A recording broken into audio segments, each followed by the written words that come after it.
اعوذ باللہ من الشیطان الرجیم، بسم اللہ الرحمن الرحیم۔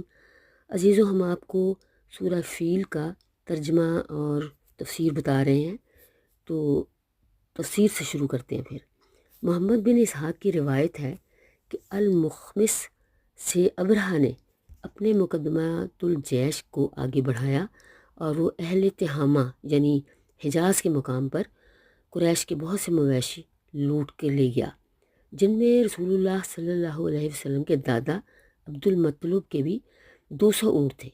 ان کے بعد اس نے اپنے ایلچی کو مکہ بھیجا اور اس سے کے ذریعہ اہل مکہ کو یہ پیغام دیا کہ میں تم سے لڑنے نہیں آیا ہوں، بلکہ اس گھر کعبہ کو ڈھانے آیا ہوں، مسمار کرنے آیا ہوں۔ اگر تم نہ لڑو تو میں تمہاری جان و مال کو کوئی نقصان نہیں پہنچاؤں گا۔ نیز اس نے اپنے ایلچی کو ہدایت کی کہ اہل مکہ اگر کسی سے بات کرنا نہ چاہیں تو ان کے سردار کو میرے پاس لے آنا۔ تو آپ مکے کے سب سے بڑے سردار اس وقت عبد المطلب تھے۔ ایلچی نے ان سے مل کر ابرہہ کا پیغام پہنچایا۔ انہوں نے کہا کہ ہم میں ابرہہ سے لڑنے کی طاقت نہیں ہے، یہ اللہ کا گھر ہے، وہ چاہے گا تو اپنے گھر کو بچا لے گا۔ ایلچی نے کہا کہ آپ میرے ساتھ ابرہہ کے پاس چلیں۔ وہ اس پر راضی ہو گئے اور اس کے ساتھ چلے گئے۔ وہ اس قدر وجیح اور شاندار شخص تھے کہ ان کو دیکھ کر ابرہہ بہت متاثر ہوا اور اپنے تخت سے اتر کر ان کے پاس آ کر بیٹھ گیا۔ پھر پوچھا، آپ کیا چاہتے ہیں؟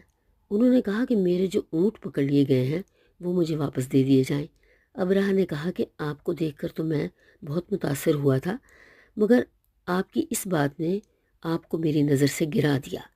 آپ اپنے اونٹوں کا مطالبہ کر رہے ہیں اور یہ گھر جو آپ کا اور آپ کے دین آبائی کا مرجع ہے، اس کے بارے میں کچھ نہیں کہتے۔ انہوں نے کہا، میں تو صرف اونٹوں کا مالک ہوں، انہی کے بارے میں آپ سے درخواست کر رہا ہوں کہ یہ گھر تو اس کا ایک رب ہے، وہ اس کی حفاظت خود کرے گا۔ ابرہہ نے جواب دیا کہ وہ اس کو مجھ سے نہ بچا سکے گا۔ عبد المطلب نے کہا، آپ جانیں اور وہ جانے۔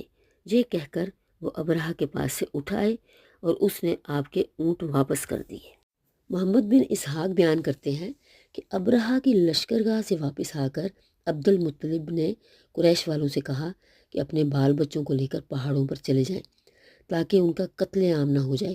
پھر وہ اور قریش کے چند سردار حرم میں حاضر ہوئے اور کعبے کے دروازے کا کنڈا پکڑ کر انہوں نے اللہ تعالیٰ سے دعائیں کیں۔ پھر اس کے بعد